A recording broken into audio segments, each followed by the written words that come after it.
जो वक्फ board amendment की JPC बनी थी और स्पीकर साहब ने एक मैंडेट दिया था, लेकिन कल की बैठक में हम लोगों ने तय किया कि अभी कुछ राज्यों से जो स्टेट गवर्नमेंट की प्रॉपर्टी है जिसको वक्फ क्लेम कर रहा है, राज्य में और वक्फ बोर्ड के बीच में डिस्प्यूट है, ऐसे 6 राज्य हैं। उन 6 राज्यों से हमने उसकी एक रिप्लाई मांगी थी कि आखिर आपकी डीड्स हैं या आपके क्या हैं, इसके संबंध में एक क्लैरिटी दें। तो वो रिप्लाई अभी तक नहीं आई। देश की राजधानी में 123 पर संपत्तियां जो मतलब इतनी कीमती हैं और वो केंद्र सरकार की है। 1911 में ब्रिटिशर्स ने उसको राजधानी बनाने के लिए कंपनसेशन देके एक्वायर किया था और फिर 70s में 1970 में वक्फ बोर्ड ने क्लेम कर दिया वो 123 प्रॉपर्टी की वक्फ की है।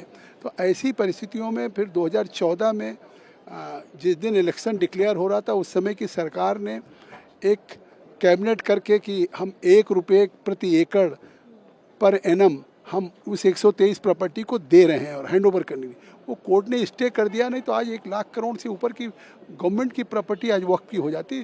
तो उस पर भी लोगों ने कहा कि इस पर हमको फिर से यूडी मिनिस्ट्री को बुलाना चाहिए, दिल्ली सरकार को बुलाना चाहिए। तो ऐसे पे हमने महसूस किया है कि हम इसके टाइम के एक्सटेंशन के लिए जा रहे हैं। आज वो रिजोल्यूशन आएगा कि हम बजट सेशन के आखिरी दिन तक पेश करेंगे। हुआ है, आज आ जाएगा सब कुछ? आ जाएगा बिल्कुल। और एक सवाल ये कि सर लगातार जिस तरीके से कल भी हंगामेदार रहा, एक्सटेंशन की मांग लगातार करते रहे, विपक्ष एकदम नाराज होकर वॉकआउट हुआ।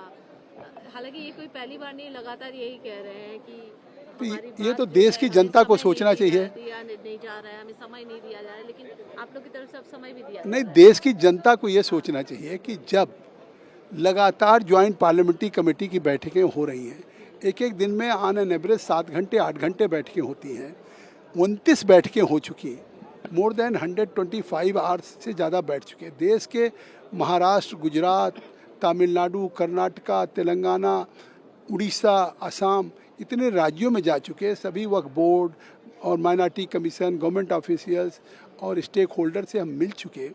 तो उसकी शिकायत करते हैं स्पीकर से हमारे अपोजिशन के कि साहब हफ्ते में 3-3 दिन बैठ के बुलाते हैं, जगदम्बिका पाल 2-2 दिन बुलाते हैं, 8-8 घंटे बुलाते हैं। तो काम करने पे शिकायत हो रही है, लगातार बैठकों की शिकायत हो रही है। फिर अगर ये मैंडेट इतना महत्वपूर्ण है तो हम लगातार बैठकें कर रहे हैं, लगातार सबको हियरिंग दे रहे हैं, सुनने का अवसर दे रहे हैं। अभी तक काम न करने की शिकायत होती थी, लेकिन पहली बार मैंने विपक्ष के सांसदों को देखा कि काम करने की शिकायत कर रहे हैं कि साहब यहाँ बहुत लगातार मीटिंग होती, लंबी लंबी मीटिंगें होती हैं। तो हमने अवसर तो पूरा दिया, उनको सुनते 8-8 घंटे उन्हीं को सुनते हैं। अब अगर वो कह रहे हैं कि लगातार विपक्ष मांग कर रहा था स्पीकर साहब से या यहाँ बहिष्कार कर रहा था, लेकिन अब फिर समय मिल गया। अब हम उम्मीद करते हैं कि जिसको भी वो कहेंगे, संजय सिंह आप पार्टी कहते हैं कि साहब दिल्ली के बुला लीजिए, वो दिल्ली को कहेंगे, हम दिल्ली को बुला लेंगे, या जिसको और भी स्टेक होल्डर्स हैं उनको भी बुलाएंगे, हम 6 राज्यों के ऑफिशियल्स को बुलाएंगे। और हम लेकिन सर ये बिल फिर कब तक इस विंटर सेशन में तो लग नहीं रहा है जो नहीं, वो तो हम तो उसके एक्सटेंशन के लिए आज एक रिजोल्यूशन पेश कर रहे हैं, तो हम बजट सत्र तक ला देंगे।